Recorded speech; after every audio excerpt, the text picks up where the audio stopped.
Bienvenidos. En el presente video vamos a concluir con el estudio de la filosofía de Nietzsche. Y el tema de la muerte de Dios y el superhombre, tal como vimos en el video anterior, son desarrollados en la famosa obra Así habló Zaratustra, que seguramente aquellos que se han interesado en algún momento de su vida por la filosofía nietzscheana habrán escuchado hablar.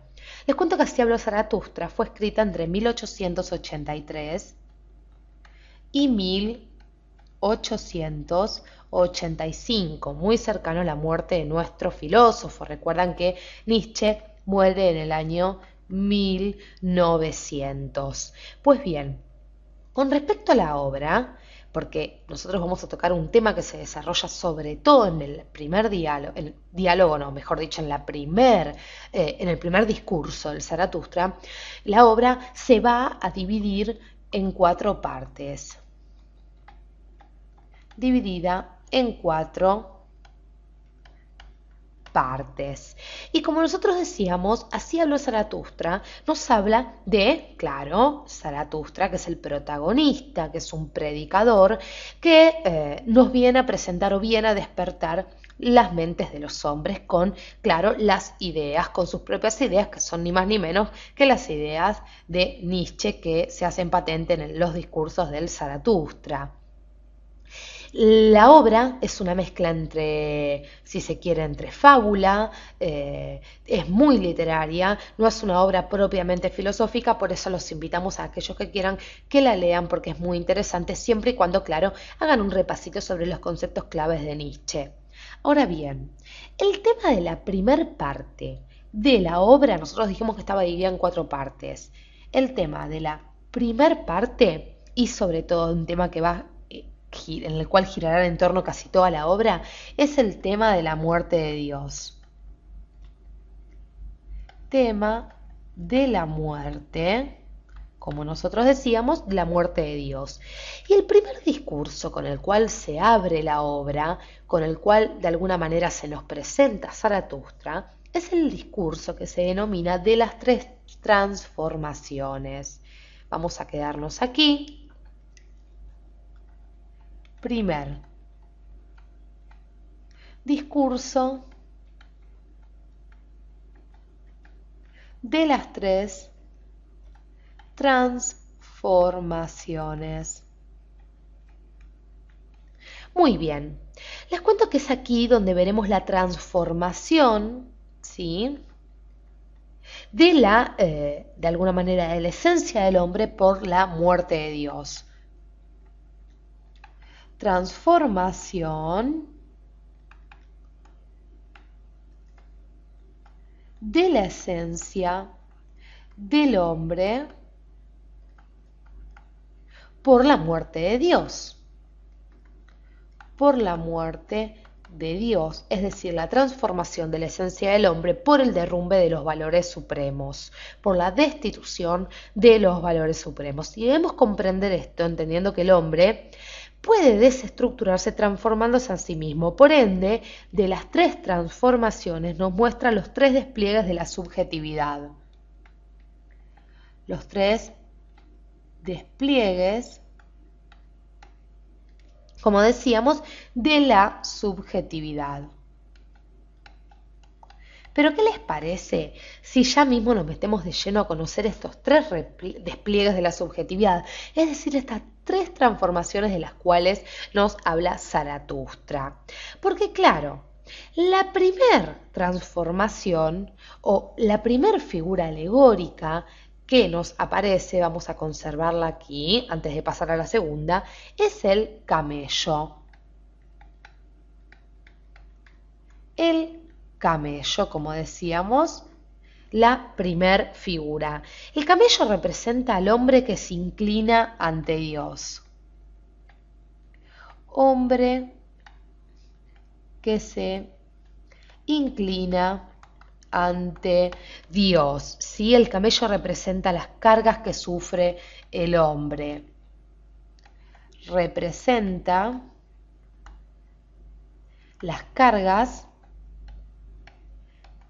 que sufre el hombre. Nosotros lo vamos anotando para que ustedes puedan tomar nota de estos despliegues de la subjetividad, ¿sí? Esta transformación tan interesante de la esencia del hombre por la muerte de Dios. Para que se den una idea, el camello representa estas cargas, esta humillación a la cual se somete el hombre aceptando, claro, los imperativos categóricos, ¿sí? Los imperativos de las normas morales. Por las normas morales. Podemos representar al camello bajo la figura del tú debes. El camello representa ese tú debes. Es el, si se quiere, es el motor de su accionar. Es el motor de su accionar. Es alguien que se deja guiar, que va con la cabeza gacha, cargando, como decíamos, sufriendo los imperativos de las normas morales. El camello marcha cargando hacia el desierto, marcha con estas cargas hacia el desierto. Y ahora sí llegamos a la segunda transformación. El camello luego, vamos a quedarnos antes de pasar al niño, se transforma en león como segundo paso entonces. Con respecto al león, el león representa un hombre que con su fuerza supera la fe, pero cae en las redes de la razón. Supera la fe, pero cae en las redes de la razón, ¿sí? En pos de conquistar su libertad, arroja las cargas pesadas que tenía el camello, se rehúsa a Dios, se rehúsa a la moral objetiva. Entonces, como vemos, rechaza la moral objetiva, aquella que cumplía ciegamente el camello. Pero esta libertad que cree poseer el león, que dice no, todavía no alcanza. El león contrapone al tú debes, contrapone al tú debes del camello, el yo quiero. El león tiene fuerza, pero todavía, dice Nietzsche, está demasiado concentrado en destruir los vínculos con el deber, con este tú debes, como para saber crear verdaderamente. Y esta voluntad todavía no puede proyectar nuevos valores. No puede entonces proyectar nuevos valores. Por eso se hace necesaria la aparición de aquel que sí puede proyectar nuevos valores. Esta voluntad que puede proyectar nuevos valores es la voluntad propia del niño y aparece así la tercera y última de las transformaciones. Como decíamos, el niño. Miren qué interesante esto, porque para Nietzsche el niño juega a crear nuevos valores. Encuentra en lo lúdico la creación de estos nuevos valores. Es decir, es una proyección lúdica de un mundo de valores. Es el hombre sin culpas. Hombre, entonces, sin culpa, sin pasiones, es voluntad activa, una voluntad que crea. Voluntad que crea, como decíamos, una voluntad activa, no una voluntad pasiva. Para llevar a cabo es necesaria esta voluntad activa, propia, como decíamos entonces, ni más ni menos que de este niño. El suceso entonces, como vemos, de la muerte de Dios tiene que transformarse en un acto de la voluntad, clave para entender la filosofía nietzscheana. Este suceso de la muerte de Dios no solo tiene que transformarse en un acto de la voluntad, sino que también debe ser querida por el hombre. El niño, entonces, podemos decir, es el hombre auténtico, para que ustedes puedan ir cerrando estos conceptos, que juega creando, que dicta